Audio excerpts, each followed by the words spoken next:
Bonjour, bienvenue dans ma bibliothèque. Nous sommes à Montréal le 3 décembre 2012. Mon nom est Bruno Lalonde.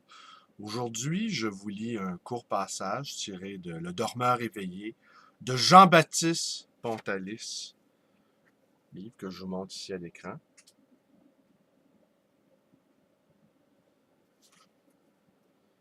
Un peu fatigué aujourd'hui, j'ai eu une journée extrêmement mouvementée hier. J'ai complété la transaction que j'ai faite chez ce vieux monsieur juif d'âge de 80 ans qui va s'établir à Tel Aviv. Et il restait des milliers de livres à déménager. Livres que j'ai empilés dans le couloir de mon appartement. C'est vraiment invraisemblable le nombre de livres qu'il y a chez moi. Alors, le dormeur éveillé. Pourquoi cette habitude de placer sur les étagères où s'accumulent, où s'empilent mes livres, des photographies, des cartes postales, des reproductions de tableaux? C'est pour moi plus qu'une habitude, une nécessité, comme si je voulais qu'avant d'avoir accès aux pages imprimées des images soient là, à portée de mon regard, comme si seule leur présence allait donner vie, un surplus de vie à ce qui autrement risquerait de n'être que discours, mots, lettres, peut-être même lettres mortes. Ainsi, alors que les livres sont classés selon un strict ordre alphabétique, se créent des voisinages intempestifs. Voisinage voulu parfois. La photographie de Sartre, fumant sa gitane, papier maïs, est placée à côté de celle de Flaubert avec sa bouffarde et ses bacchantes de Gaulois, celle de Sylvie Germain devant la Bible qui inspire ses personnages. Plus souvent, les voisinages sont arbitraires ou étranges. Merleau-Ponty, en short et en chemise grande ouverte, est à côté du portrait d'un Goethe, plutôt compassé, prenant la pose du grand penseur.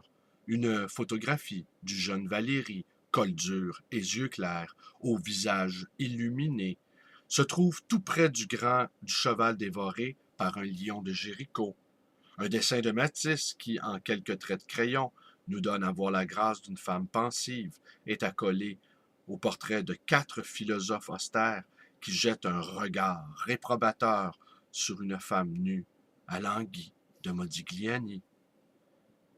Quand je cherche un livre dans ma bibliothèque, je m'attarde d'abord un instant sur l'image qui le cache. Non, elle ne le dissimule pas.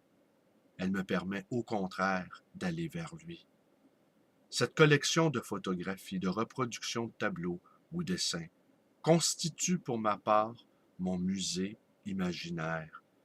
Mais je ne veux pas qu'il demeure immobile, qu'il se fige. Je le renouvelle de temps à autre. Je puise dans mes réserves.